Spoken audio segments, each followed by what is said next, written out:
So when you think about AI, I don't know. How do you make sense of it just feels frenetic, the amount of money, the amount of activity, the amount of headlines that come every day?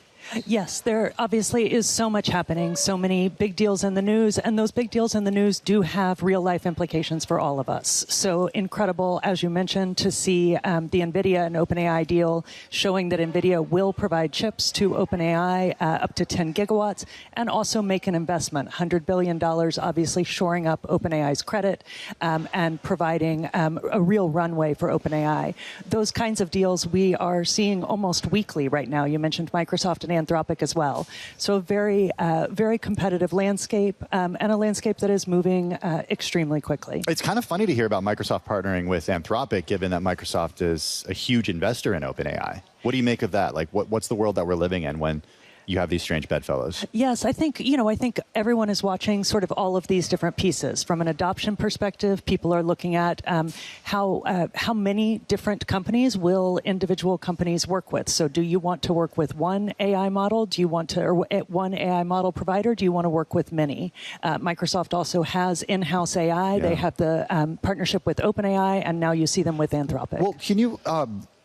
We've had some folks come on our program and say, okay, there's been so much funding, there's been so much money chasing these companies. There are also those people who say, we're kind of just going to wait until the dust settles because we think there could be this commodity issue when it comes to LLMs. What separates one LLM from another? What separates Claude from ChatGPT? And I fully... We're asking somebody who was at OpenAI. So yes. That's where this question is coming from. A great question, though, because obviously now I use all of them to try to stay up to date on where everyone is. And I also speak with the different companies about sort of what their trajectory will be going forward.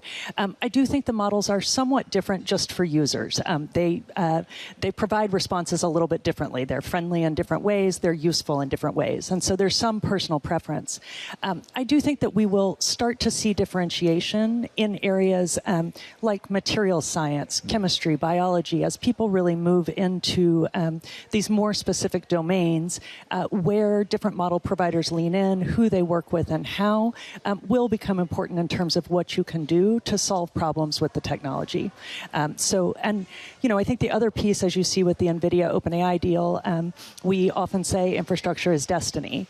It is true that there is also this massive race for compute, and that is because to continue the research and development, to continue to make the progress, you need compute, and compute requires a lot of energy. So we don't know yet whether there will be differentiation there or not, but everyone racing to make sure they have the compute they need to continue development. Wayne, you run your own advisory firm, and you're dealing with kind of innovation and partnerships, right, and working with other companies. But I want to go back to what Tim said. I mean, I think there was, when the NVIDIA deal came out, that there was concerns that it was a sign of a bubble, that it's NVIDIA partnering with OpenAI. Obviously, it's the company, ChatGPT, so identified when it comes to AI at this point, but this idea that NVIDIA needs a marketplace to keep buying its chips.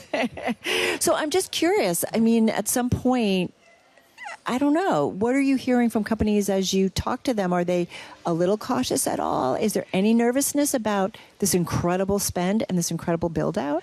Yes, a great question. Obviously, financial experts around the world asking many of these questions. I think, we previously thought that NVIDIA may not be able to supply enough. So interesting to now hear people say, well, they are, trying to find a consumer. A home for their chips, it feels like, right? Yeah. So I think that conversation happening on both sides. My own personal view is that we are not yet anywhere close to maxing out the demand for compute and chips. And when we are, then you may actually see that model development is stalling or something else. But I just don't think we're there right now. I am curious, when you were at OpenAI, and we know you left a few months ago, and now you have your own advisory firm, is the phone ringing off the hook of people saying, help me, I need to find this, and what are they looking for? Yes, so it is true that people are looking for lots of answers. They're looking for answers to the macroeconomic questions. They're looking for answers to help them guide investments. But then teachers and healthcare providers are looking at, what is the potential? How do I take care of my workforce and also take care of those I serve at the same time? What is the pace of adoption? I'm excited to be here today with Bloomberg Philanthropies working on the Mayor's Challenge, which is a competition they run around the world for mayoral innovation for city services. And so many people in that space saying, where are the opportunities for innovation? And we're seeing such interesting proposals there as well. I just want to say, I actually had a meeting with a giant company. I'm not going to say who it was. And we've heard of them. Everybody's heard of them. But it was like we were talking about. They were asking me about how I'm using AI. I was asking them, and it's like we're all kind of fumbling our way through. And we have courses that have come up at Bloomberg to kind of help us figure our way through. This company, they're just kind of like somebody figures something out, and they do a kind of a show and tell. But it's interesting how we're trying to find our way through this. Yes, I've heard 2 CEOs at the Frontier Labs really say the pace of scientific progress on the AI side is much faster than the pace of implementation and adoption. It's hard. These are large institutions with lots of people. You have to actually figure out what is the right way for your company, for your school, for your business, and that takes some time. I use ChatGPT all the time personally. I use it at work too. We have the paid version at work, but I have the free version on my phone. And when it tells me I can't use it anymore, I just go over and use Claude.